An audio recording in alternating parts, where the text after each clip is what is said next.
Hi guys, 18 Dap here and welcome to this match preview for the game on Tuesday night. It's a rearranged fixture for Doncaster Rovers versus Shrewsbury Town. Let's get the video started.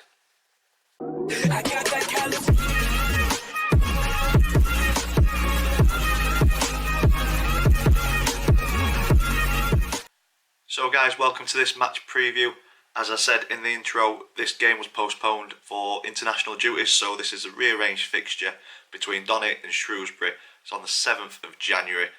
If you're an existing subscriber, welcome back. If you're new to the channel, this is how match previews are formatted. We look at previous meetings, current form for both teams, player focus, so we'll look at a Doncaster Rovers player, my one to watch for the opposition, so in this case Shrewsbury, and then me and the family have got predictions league for the season, so quick update on that, and then my score prediction at the very end of the video. Previous meetings, it's not looking good for the Rovers. We've won 8 of the meetings, we've lost 13, and Donny and Shrewsbury have shared the spoils 9 times. So over the past couple of seasons, I look back at the last 5 games, and Shrewsbury are doing very, very well. In the 18-19 season, a draw at the Keepmoat Stadium, and then a 2-0 win away from home for the a 2-0 defeat away from home for the Rovers. In the 17-18 season, same again, 2-1 defeat at home, and then a 2-2 draw. So we have not beat Shrewsbury in the last 5 occasions, because the final game in 2016, a 1-0 home defeat. So hopefully we can turn that around on Tuesday night, because we don't want another draw or a defeat. Current form, for me, this says it's going to be a very, very tight game on Tuesday. Rovers lost 2, won 2 and drawn 1 in their last 5. Shrewsbury won 2, drawn 2 and lost 1. So very, very similar form here. Rovers performed really, really well on New Year's Day defensively. I think it was one of the best defensive displays I've seen in a long, long time down at the Keepmoat. Bodies put on the line, 2 goal line clearances. I think just overall from defence through to Ennis up top on his own, the effort level put in to keep that clean sheet was fantastic. A lot of people are saying that it's papering over the cracks that we've currently got, and I agree with them to a certain extent, but I think we were just so disciplined and so organised off of the ball. We deserve those 3 points. Yeah, very, very good display. I still think we're lacking up front. We have been since day 1 of the season, but hopefully this month we'll see additions to the squad to help us climb the table. Alfie May went to Cheltenham, scored yesterday on his debut, so congratulations to him. Personally, I'd like to see him stay. I think he's one of the players that we've got with experience, or we had with experience. But it is what it is. All the best for the future, Alfie May. We just need to get somebody in who can bag goals in League 1. And hopefully January we'll see that player come in. Shrewsbury, they're currently 1 place ahead of Doncaster in the table, currently sitting 14th, and as I've said, very similar form at the minute.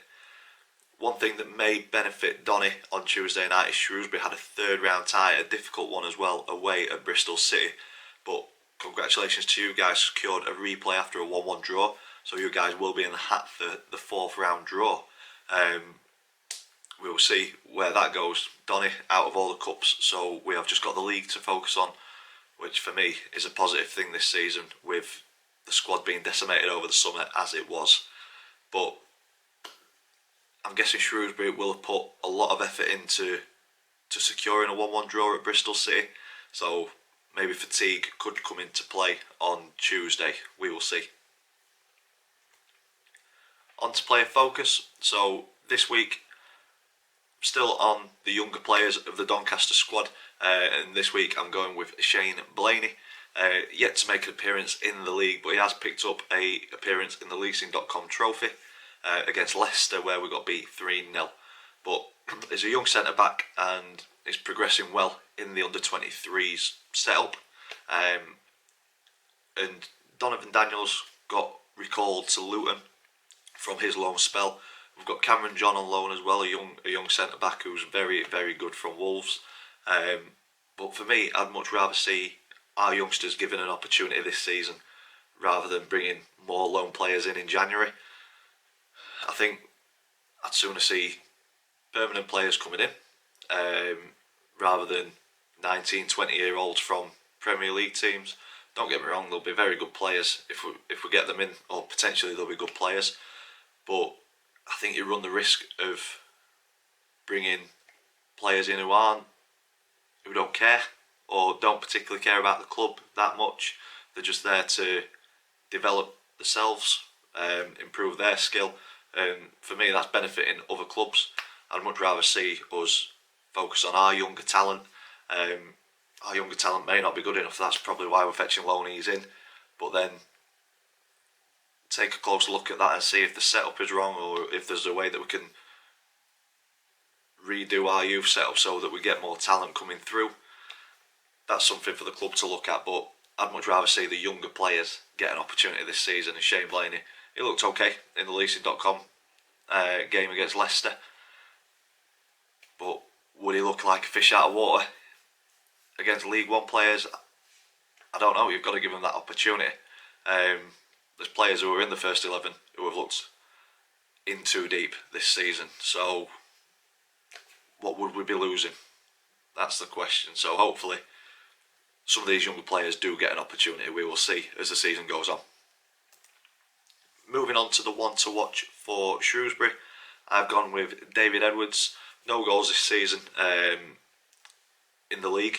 I believe he's got a couple in the cups, but 16 appearances in the league. And the reason I've gone with David Edwards is he started his career at Shrewsbury, and it looks like he's ending it here too. He's played at Luton, Wolves and Reading in his career too, and he's just one of those players that have got bags and bags of experience at a higher level, and I think that gives him an advantage on the pitch in terms of being able to read it a little bit better, similar to what Coppinger does for Donny. Uses his head a lot more than running about. He gets the younger players in and around him doing the legwork, but you can see that it's still all up here, and the skill level is there. And David Edwards is one of those that can dictate the pace of a game from centre midfield, break things down, spray the ball left, right, whichever way he wants, and can make things tick. So for me, David Edwards, one to watch. I think if we cut him out and get him pulled out of position a little bit, then we should do well. Predictions league table, so there is a little bit of movement in terms of points. Chris and my dad both went with 2-1 wins against Oxford, and we won 1-0, so that gave them 1 point each, which pulls them a little bit closer to me and Max in joint first. So Max and myself joint top on 10 points, and Chris and my dad with those points from Oxford game pulled a little bit closer. Chris on 8, Dad on 7. So very, very tight, and could all change in one game now. So if Max, me and Chris go with incorrect scores or incorrect outcomes, we get no points, and my dad gets a scoreline spot on. He's on 10 points. So getting very, very tasty coming towards the end of the season. We're not too far away. We're in the new year now. So keep an eye on this. It will be changing over the next couple of weeks. And this leads me on to my score prediction for Tuesday night. As I said, I think it's going to be a close game. Both teams in similar form, both close together in the table. But I'm hoping that the FA Cup game has knocked the energy out of Shrewsbury a little bit, and we will just edge this one. I'm going with a 2-1 win to the Rovers. I'm going to leave this vlog here. If you've enjoyed it, big thumbs up for us, please. Comments in the section down below. Subscribe if you haven't already. As always, thanks for watching, and I'll see you in the next one.